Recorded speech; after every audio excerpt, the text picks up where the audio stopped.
झालो का नाही झालो, कारण काही त्या एज्युकेशनल जो काय आपला डेटा आहे किंवा जे पाठ्यक्रम आहे त्याच्यामध्ये सुद्धा मूल्यांची जी शिकवण आहे ती सगळी असते.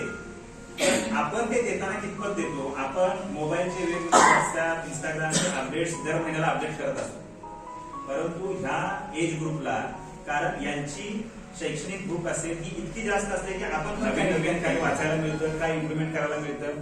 ह्या एज ग्रुप हा सगळ्यात जास्त व्हलनरेबल एज ग्रुप असतो. 9वी 10वी 11वी 12वी म्हणजे आता साध्या प्रत्येक गावामधून जर बघितलं ना तर सगळ्यात जास्त हिंसक झालेला हा ग्रुप आहे. कारण सॉफ्ट टार्गेट सगळ्यांचं शाळा आणि शिक्षकच असतात, कारण का कोण काय बोलत नाही. त्यामुळं ह्यांना सांभाळणं आणि ह्यांना नैतिक मूल्याची शिकवण देणं हे आता ट्रेनिंग हे बाय प्रोडक्ट झालं. याच्यानंतर आपल्याला ह्याच्यावर जास्त काम करायचं आहे. कदाचित आपलं शैक्षणिक सत्र चालू झाल्यानंतर ह्या मुलांच्यासाठी एक बीट निहाय सुद्धा आम्ही एक सेशन अरेंज करतो. हे जे काही किशोरवयीन मुलं किंवा मुली आहेत यांच्यासाठी.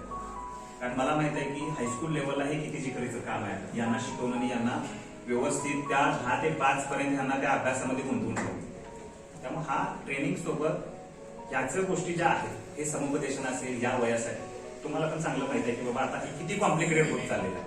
त्यामुळे हे ट्रेनिंग सोबत सगळं 100% ट्रेनिंग मध्ये मिळणार नाही. आम्हालाही 100% जसं अपेक्षित होतं तसं आम्हाला कॉलेजलाही मिळालं नाही, परंतु जे घेऊन त्याच्यामध्ये मी काही इनपुट देऊ शकतो.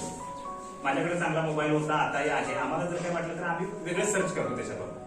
त्यामुळे तुम्हीही असं करावं. पुढच्या टप्प्यामध्ये याच्यापेक्षा अजून चांगल्या जे तुमच्या सूचना आहेत त्या पद्धतीनं सुधारणा होण्यासाठी आम्ही आमच्याकडून जे शक्य आहे ते फॉरवर्ड करणे किंवा अशा लोकांच्या सूचना आहेत आणि या पद्धतीने अशी डेव्हलपमेंट व्हावी असं आपण सुचवू शकतो. चांगल्या पद्धतीने ट्रेनिंग चालू आहे. तुम्हाला कोल्हापूर जिल्ह्यामध्ये मला वाटतं मागच्या वर्षी बुधरगड राधानगरी पहिल्या 1 क्रमांकावर होते. सारथी शिष्यवृत्तीमध्ये आपण या वर्षी जिल्ह्यामध्ये प्रथम क्रमांकावर आहोत. आणि बीबी पाटील सर त्यांची टीम सगळी आणि आमचे 15-20 मुख्याध्यापक म्हणजे प्रत्येकाला इंडिव्हिज्युअली कॉल करून बाबा तुमच्या विद्यार्थ्याचं हे राहिलेलं आहे, मुख्याध्यापकांची सही राहिलेली आहे.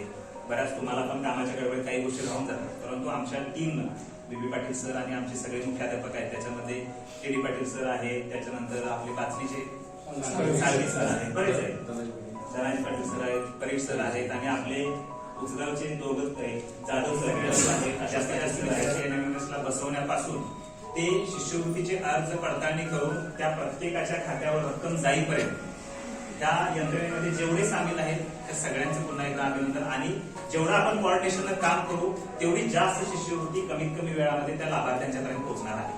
आणि हे खूप चांगलं काम आहे की जोपर्यंत योजना चालू आहे त्यापर्यंत आपल्याला करवीरमध्येच हा निधी जास्तीत जास्त येईल हे असे आपल्याला प्रयत्न करायचे. सोबत फक्त सारथीवर गप्प बसून चालणार नाही.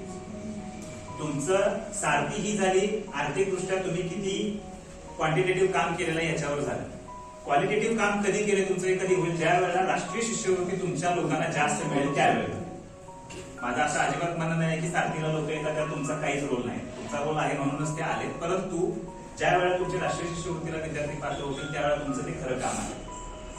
आता इतका अवेअरनेस वाढलेला आहे की पूर्वी कसं असायचं, बाकीच्या जिल्ह्यांचा जो काय बॅकलॉग असायचा तो गुन्ह्यांच्यामुळे आपल्याला सगळ्या कोल्हापूरला मिळायचा. आता असं झालेलं आहे प्रत्येक जिल्ह्यामध्ये नंबर ऑफ फॉर्मची संख्या वाढलेली आहे, त्यामुळे आपला टक्का अजून कमी येणार आहे. शिष्यवृत्तीची जी संख्या मिळते आपल्याला NMMS, मग हा टक्का वाढवण्यासाठी आता आपल्याला एकच उपाय आहे की मुलांना जास्तीत जास्त मार्क पडणं. आता यावेळेला बऱ्यापैकी 130-140च्या दरम्यान मुलांना मार्क आहे, तरी सुद्धा ते मेरिट मला वाटतं 135च्या दरम्यान जाईल ओपनचे. त्यामुळे तुम्ही जास्तीत जास्त प्रयत्न करणार. तर त्या बाबतीत एक सजेशन आहे की